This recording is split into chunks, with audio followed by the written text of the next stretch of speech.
नमस्कार दोस्तों कैसे हैं आप। आशा करता हूँ सब ठीक होंगे, सब बढ़िया होंगे। दोस्तों, आज जो स्टॉक की चर्चा करने वाले हैं या कर रहे हैं या जिस जिस चार्ट को हम देख रहे हैं, स्टॉक का नाम है MSTC लिमिटेड। स्टॉक में क्या खास है, क्या हो सकता है, क्या संभावना है, चार्ट हमको दिखाना चाह रहा है, उसकी चर्चा करना ज़रूरी है। चलो करते हैं शुरुआत। अगर वीडियो को लाइक कर देंगे बहुत बढ़िया होगा, और सब्सक्राइब नहीं किया जो नए हैं वो सब्सक्राइब कर सकते हैं।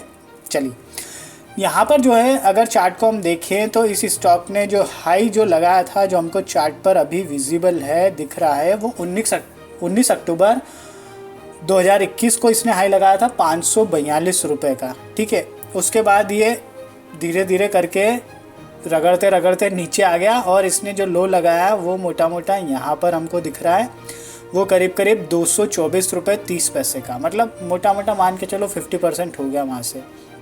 ठीक है, अब हाल फिलहाल इस स्टॉक में क्या दिख रहा है वो चर्चा करना बनता है।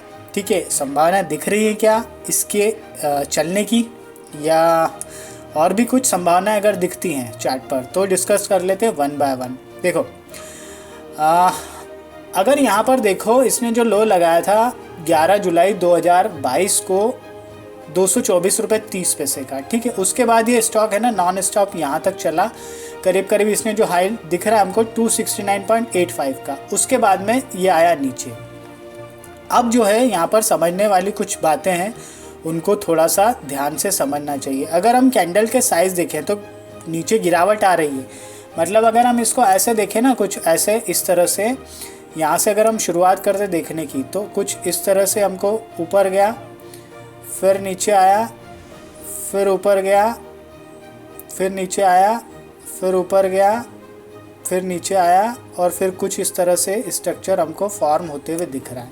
ठीक है, ये सिंपल सा हमको स्ट्रक्चर है जो दिख रहा है यहाँ पर। अब क्या हुआ एक्चुअल में, दिक्कत क्या हुई, देखो सुनो। जनरली क्या होता है कि ना स्टॉक हायर एंड हाई बनाना चाहिए। ठीक है, अब यहाँ से जो है यहाँ तक हाई बना, अगर ये हाई है तो इस हाई को क्रॉस करके ये हाई ऊपर बना, लेकिन यहाँ पे हाई बनने के बाद में ये स्टॉक ने दिया करेक्शन।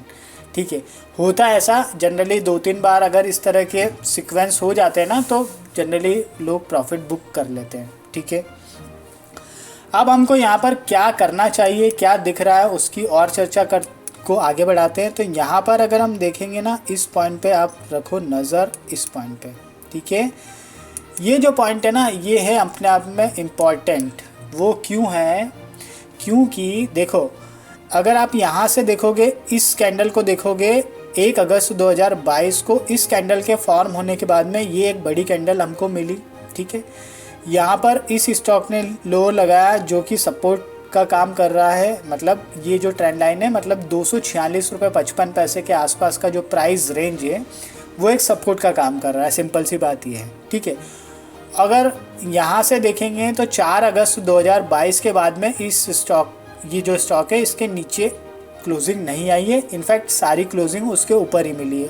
ठीक है, यहाँ से बात करेंगे तो जो है यहाँ के बाद इसने हाई बनाया था, उसके बाद में ये 3 कैंडल लो दिख रही है। फिर उसके बाद में जो अगर हम 6 दिन देखें, 1 2 3 4 5 6 दिनों से ये जो है स्टॉक एक प्राइस रेंज के आसपास फटक रहा है। ठीक है, अपने आप में ये इम्पॉर्टेंट चीज़ होती है देखने के लिए कि अगर कोई स्टॉक एक प्राइस रेंज के आसपास काफ़ी दिनों तक फटक रहा है, मतलब ट्रेड कर रहा है, तो इसकी संभावना, 2 तरह की संभावना होती है। देखो क्लियरली मैं बोलूँ, या तो अपसाइड जाने की संभावना होती है या डाउनसाइड जाने की संभावना होती है ना। ये इस कहानी का समझ में आता है हमको, तो मुझे तो यही समझ में आया।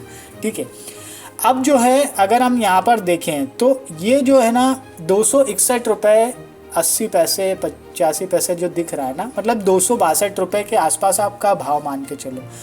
ये स्टॉक इसके ऊपर जाता है तो इसमें तेज़ी की संभावनाएं और ज़्यादा बढ़ जाएंगी। फिलहाल तेज़ी की संभावना तो दिख रही है चार्ट पर। कैंडल 5 दिन का तो जो फॉर्मेशन देखेंगे वो तो ये बता रहा है।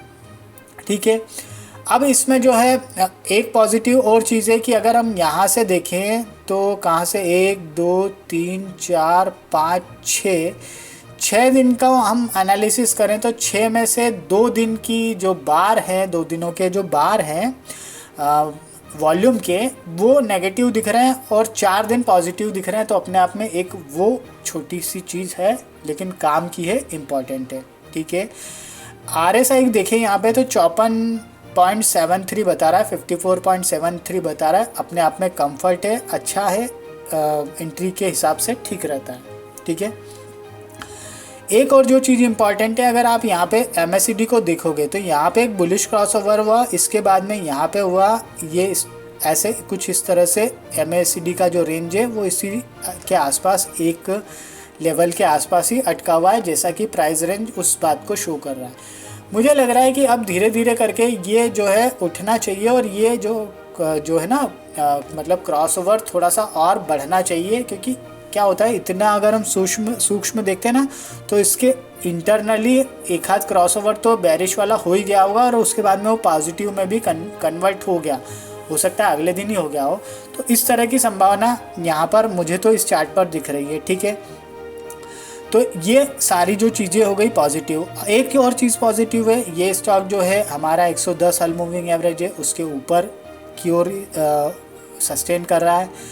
दूसरा देखेंगे कि ये जो कर्व का फॉर्मेशन है ना, ये कर्व का फॉर्मेशन अपने आप में बहुत इम्पॉर्टेंट होता है, वो भी मतलब समझने वाली चीज़ है। 200 दिनों का हल मूविंग एवरेज है, उसका कर्व का फॉर्मेशन है वो भी अच्छा है। अब जो है इसका मतलब 110 हल मूविंग एवरेज और 210 हल मूविंग एवरेज का आने वाले दिनों में क्रॉसओवर होने वाला है, तो वहाँ से इस स्टॉक में और अच्छी खासी संभावनाएं देखने को मिल सकती है। तो इस दृष्टि से यहाँ पर ध्यान देना चाहिए, विचार करना चाहिए। स्टॉप लॉस की अगर बात करें तो 245-46 के आसपास का इसमें स्टॉप लॉस लिया जा सकता है, इम्पॉर्टेंट है।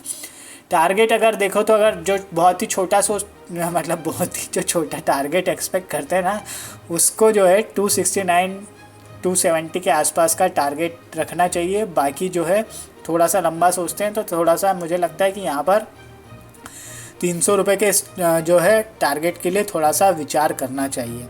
इतना सब मुझे चार्ट में देखकर जो मैं समझ पा रहा हूँ वो समझ में तो मुझे ऐसा आ रहा है, ठीक है, और वो चीज़ मैं आपके साथ में शेयर कर रहा हूँ। देखिए दोस्तों, इम्पॉर्टेंट चीज़ ये है, जो सारा कुछ है पर्सनल जो चार्ट पर मुझे दिख रहा है वो लर्निंग के पॉइंट ऑफ व्यू से आपके साथ में शेयर कर रहा हूँ। ना तो ख़रीदारी की राय दे रहा हूँ, ना इन्वेस्टमेंट के लिए कह रहा हूँ, ना ट्रेडिंग के लिए कह रहा हूँ, ना एंट्री के लिए कह रहा हूँ, ना XYZ करने के लिए कह रहा हूँ।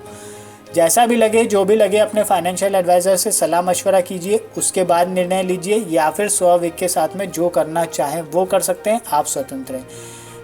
चलिए, वीडियो को लाइक नहीं किया तो लाइक कर दीजिएगा, अपने दोस्तों मित्रों के साथ में ज़रूर वीडियो को शेयर कीजिए और मिलते हैं नेक्स्ट वीडियो में। तब तक के लिए थैंक यू, धन्यवाद, खुश रहिए, जय माता दी।